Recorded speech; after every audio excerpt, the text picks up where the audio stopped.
Graça e paz a todos. Louvado seja o nome do Senhor por mais uma noite, no qual nós podemos nos reunir, com o intuito de buscar ao Senhor e ouvir a palavra de Deus.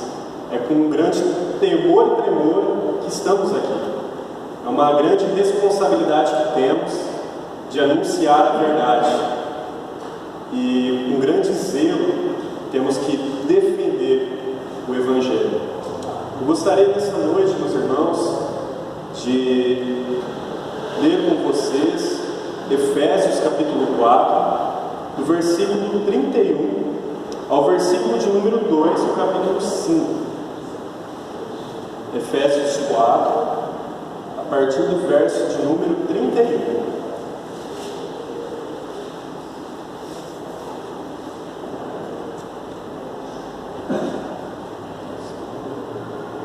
Todos encontraram?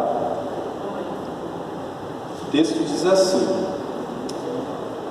longe de vós toda amargura e cólera e ira e gritaria e blasfêmias, e bem assim toda malícia. Antes, sede uns para com os outros benignos, compassivos, perdoando-vos uns aos outros, como também Deus em Cristo vos perdoou. Sede, pois, imitadores de Deus, como filhos amados, e andai em amor, como também Cristo nos amou e se entregou a si mesmo por nós, como oferta e sacrifício a Deus, em aroma suave. Oremos. Senhor Deus, nós rogamos a Ti, suplicamos a Ti, que nos dê seu Santo Espírito, para que possamos compreender a Sua palavra. Que o Espírito Santo de Deus venha iluminar o nosso entendimento, para que possamos compreender a verdade, e não só de uma forma intelectual, mas que possamos aplicar a verdade em nossas vidas, para que possamos ser bênção para os nossos irmãos, para a nossa família, para a nossa igreja, para a nossa sociedade. Continue a nos transformar de dentro para fora. Continue a moldar o nosso caráter. E que nessa noite possamos ouvir a palavra de Deus, sendo exposta genuinamente, verdadeiramente, sem nada ser alterado. Tudo para o louvor da glória do Senhor. Fique conosco nessa noite, Senhor. Que a Sua vontade seja feita. Em nome de Jesus. Amém. Amém. Meus irmãos, esse texto, ele trata da amargura. E Paulo ele vai dizer, vai nos ensinar que devemos abandonar toda a amargura. Mas antes de explicar como e por que devemos fazer isso, devemos nos lembrar o que Jesus fez por nós naquela cruz. Em todas as nossas ações, devemos ser imitadores de Cristo. Em todas as nossas ações, devemos seguir o exemplo de Cristo. E para exemplificar a questão da amargura, nós encontramos no Antigo Testamento dois casos muito interessantes. O primeiro dele é de Noemi. O nome Noemi significa amenidade, suavidade. E Noemi passou por algo muito triste em sua vida.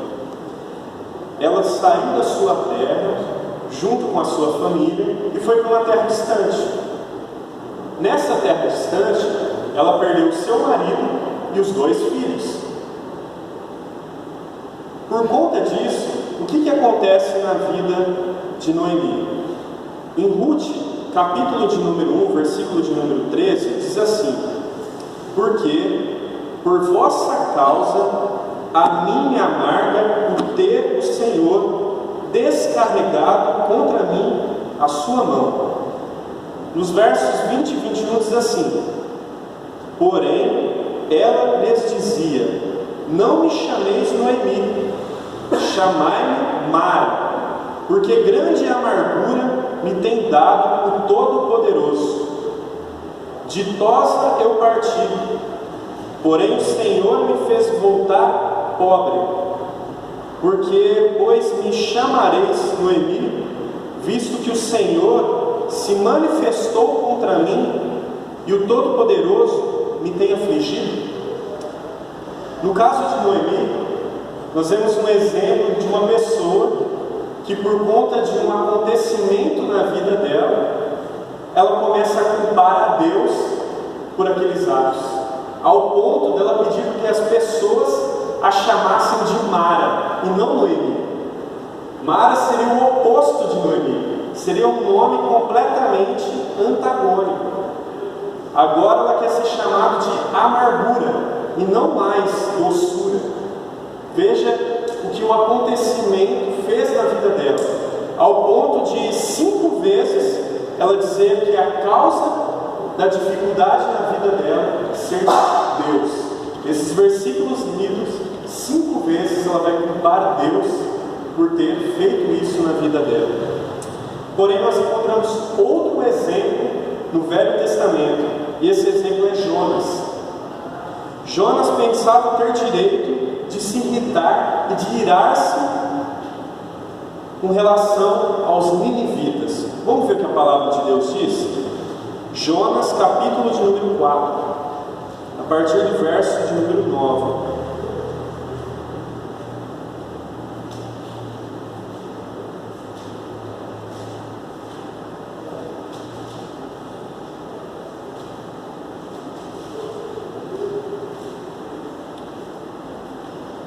O texto diz assim: Então perguntou Deus a Jonas: É razoável essa tua ira por causa da planta? Ele respondeu: É razoável a minha ira até a morte. Tornou o Senhor: Tens compaixão da planta que te não custou trabalho, a qual não fizeste crescer, que numa noite nasceu e numa noite pereceu? E não hei de eu ter compaixão da grande cidade de Nínive, em que há mais de 120.000 pessoas que não sabem discernir entre a mão direita e a mão esquerda, e também muitos animais? O que aconteceu com Jonas? Jonas não queria que Deus intervisse com relação aos ninivitas, a cidade de Nínive. Por quê? Nínive era uma cidade inimiga do povo de Jonas. E ele ficou profundamente amargurado, porque Deus agiu em direção dessas pessoas. E ele ficou ao ponto de pedir que Deus tirasse a vida dele por conta disso. Ele já não tinha mais motivo para se alegrar por conta daquela situação. Então veja, outro exemplo de uma pessoa amargurada por alguma questão. E é difícil reconhecer que estamos amargurados, mas é fácil reconhecer nas outras pessoas. É fácil a gente saber quando alguém está amargurado. A gente vê no semblante, na forma de olhar, de falar, de andar, na forma de se posicionar. O ânimo dessa pessoa com relação à vida é alterado. É muito fácil a gente ver isso na vida do nosso próximo. Porém, não é tão fácil enxergar o mesmo problema em nossas vidas, quando nós estamos sendo amargurados. E uma pergunta muito interessante para a nossa reflexão: é possível ser amável, compassivo, misericordioso e ao mesmo tempo ser amargurado? É possível um cristão ele ter misericórdia e ao mesmo tempo nutrir em seu coração a amargura? Todas essas atitudes, meus irmãos, se referem a atitudes internas, a questões que se passam no nosso íntimo, no nosso coração. Ser misericordioso se refere a um ato de um coração misericordioso. E ser amargurado se refere ao ato de um coração amargurado. Se logo nós somos misericordiosos, como ao mesmo tempo somos amargurados? Como podemos ter dentro de nós características tão distintas, tão antagônicas, uma da outra? A amargura também se encontra no nosso coração, porém não é possível ter duas atitudes diferentes e contraditórias dentro de nós. Paulo diz que devemos abandonar toda amargura. E é muito fácil reconhecermos a amargura no próximo, mas em nós. Então, agora vem outra pergunta. Mas de fato, o que é amargura? Estamos falando de uma palavra que ainda não definimos o que é. O que é amargura? Então vamos exemplificar aqui. Vamos pensar em um cristão. Esse cristão, em um dado dia, ele contou uma mentira para alguém. E ele, sendo muito temente ao Senhor, qual o sentimento que ele vai ter em seu coração por conta do pecado cometido? O que o pecado gera em nós? O pecado gera culpa. Então esse cristão, ao mentir, ao cometer um pecado contra Deus, ele se sente culpado. Então o pecado gera culpa. Mas esse mesmo cristão, em um dado momento, alguém mente para ele. Qual é o sentimento que esse cristão vai ter? Amargura.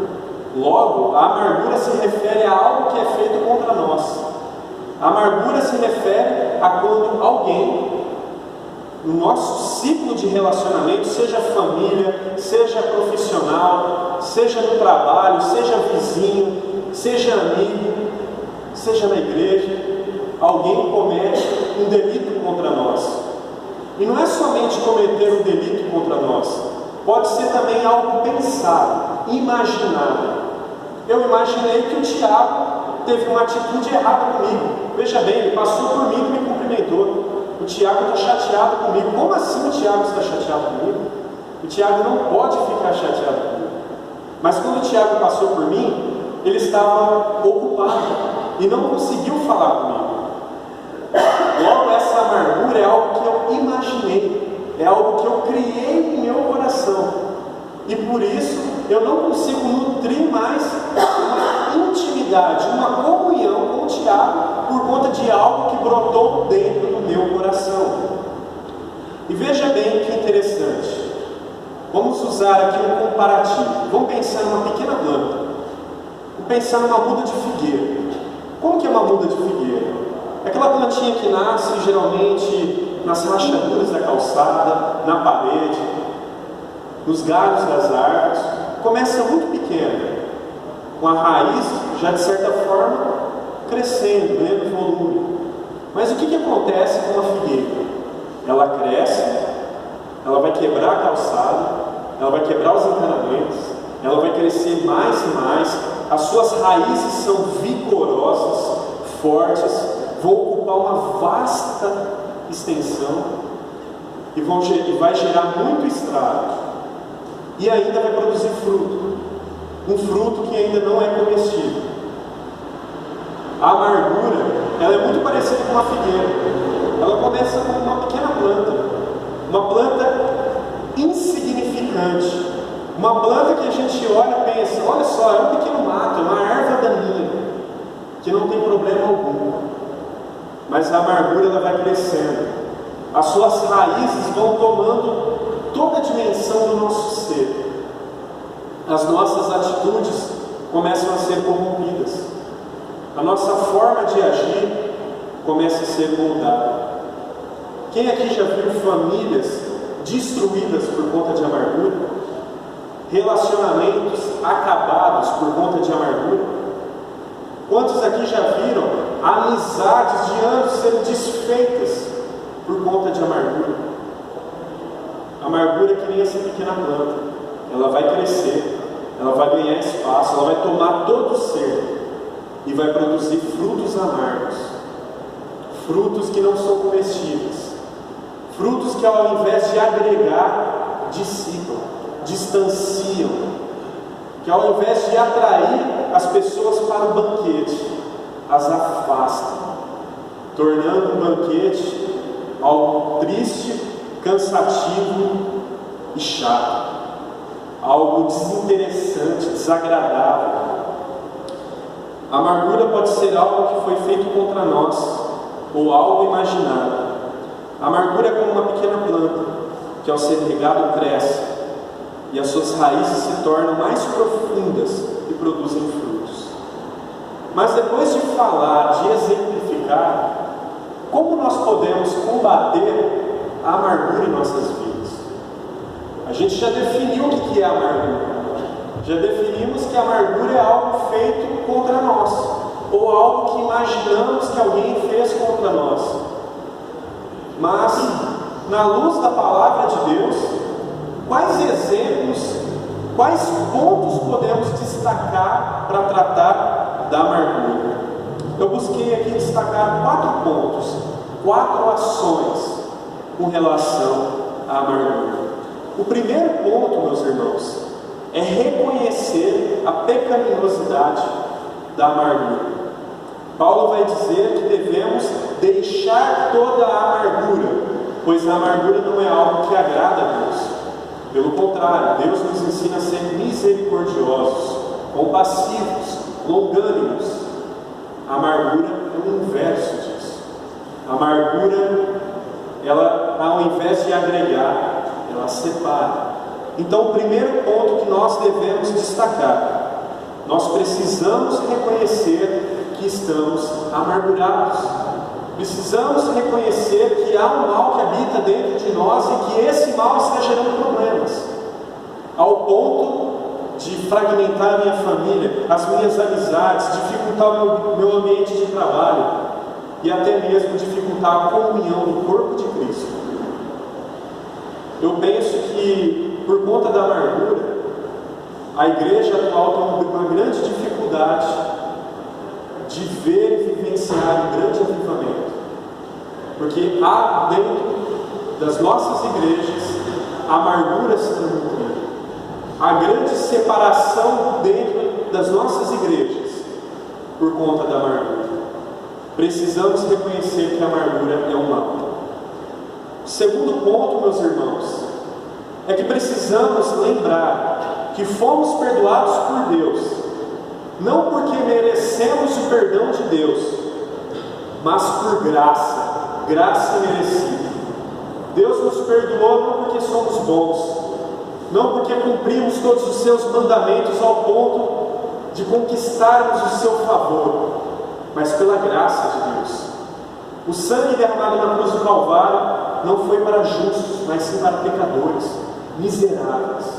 E quando lembramos que Cristo foi transpassado naquela velha cruz pelos nossos pecados, que Cristo foi esmagado naquela velha cruz por conta da nossa maldade, maldade essa que nos separa de Deus, isso nos faz olhar para os nossos irmãos com um olhar de misericórdia. Porque quando compreendemos que Deus nos amou, ainda quando estávamos mortos em pecados e delitos, como podemos dizer que não podemos perdoar o nosso próximo?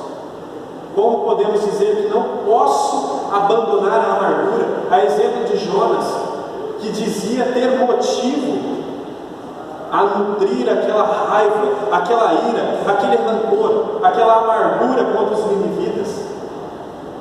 A palavra ensina Jonas que ele deve perdoar e deve ser misericordioso. O terceiro ponto, meus irmãos, que a amargura é pecado, logo é inimizade contra Deus.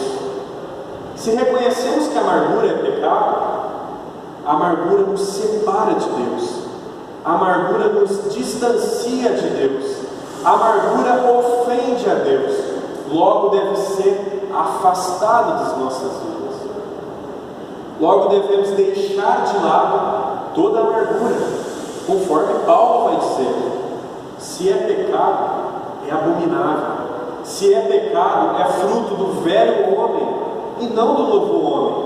transformado, regenerado, que teve a sua vida moldada pelo Espírito Santo de Deus, que foi chamado da morte à vida e agora é nova criatura.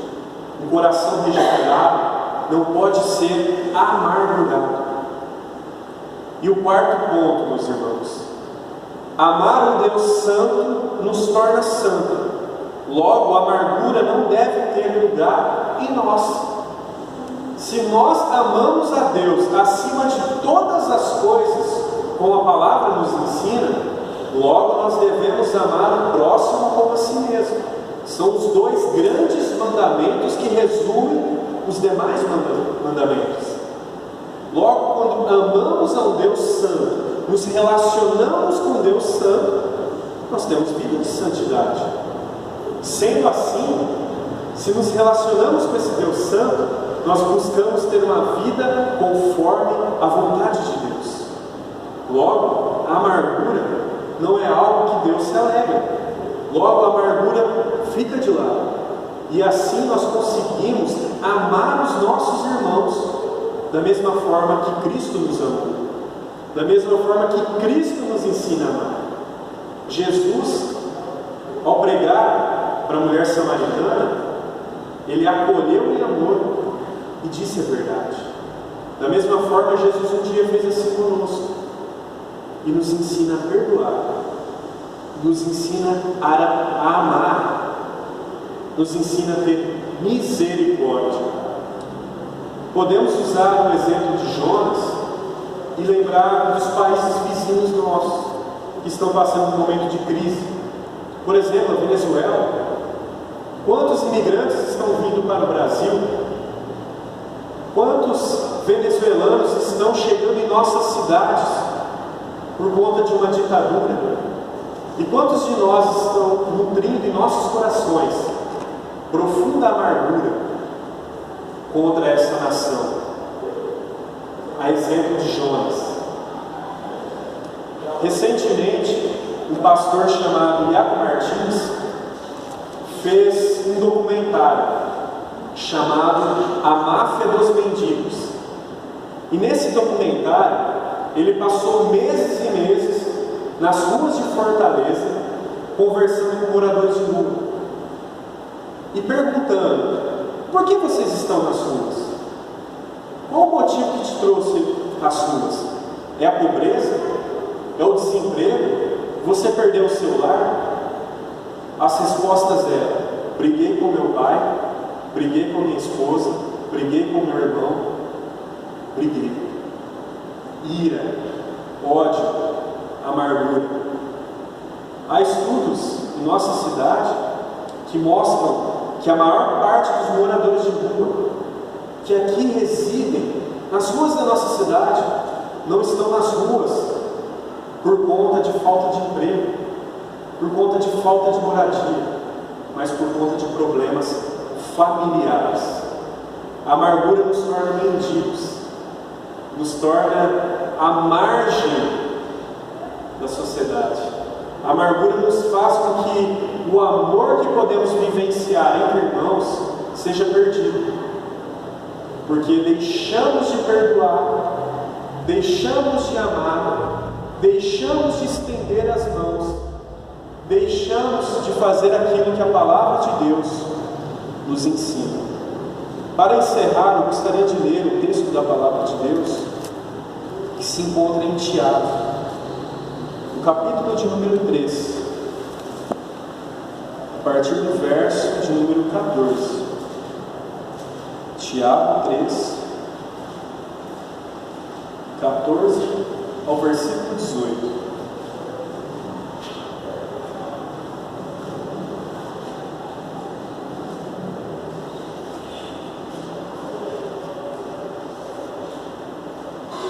O texto diz assim: se pelo contrário tendes em vosso coração inveja amargurada e sentimento faccioso, nem vos glorieis disso, nem mintais contra a verdade.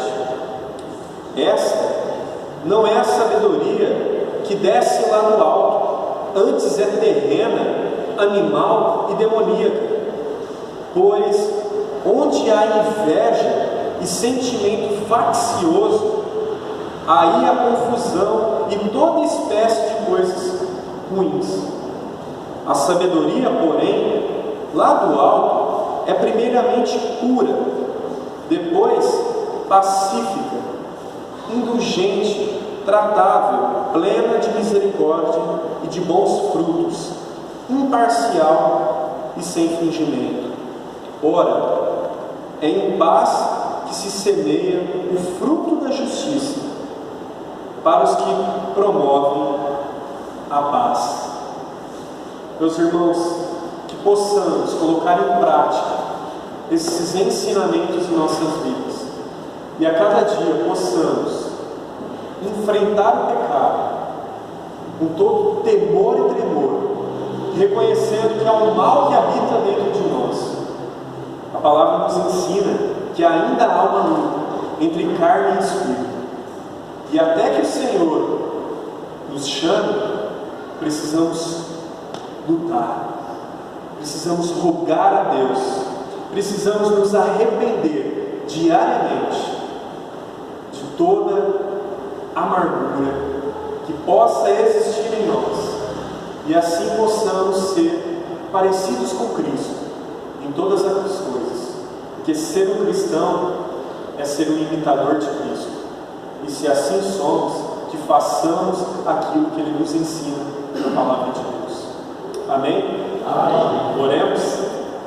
Senhor Deus, nós te agradecemos por tudo que tem feito em nossas vidas. Nós te agradecemos pela sua graça soberana que nos libertou. Pai querido, louvado seja o nome do Senhor por ter nos dado entendimento, por ter nos ensinado, por estar nos moldando a cada dia para que sejamos a uma estatura parecida com a do Senhor. Pai querido, continue a nos moldar, nos dê um coração quebrantável, Senhor, que se arrepende dos pecados, dos delitos, da inimizade, que sejamos a exemplo de Cristo, que sejamos imitadores do Senhor Jesus. E nós rogamos ao Senhor que a nossa igreja seja uma igreja misericordiosa, que o amor esteja em nossa comunhão, que o amor esteja na nossa atitude diária para com os nossos irmãos, que a nossa igreja seja uma igreja rica em graça, em conhecimento, em amor, e que a amargura não seja o motivo pelo qual venha a dividir o seu povo, que a amargura não seja pedra de tropeço para os que estão começando a sua caminhada com Cristo, mas que nós sejamos crentes maduros e humildes, que reconheçam a cada dia que precisamos mais e mais de Ti. Fique conosco, Senhor, realize a Sua vontade em nossas vidas, nos mude a cada dia, e assim seremos conforme a vontade do Senhor. Amém. É o que oramos, Senhor, agradecidos, em nome de Jesus. Amém.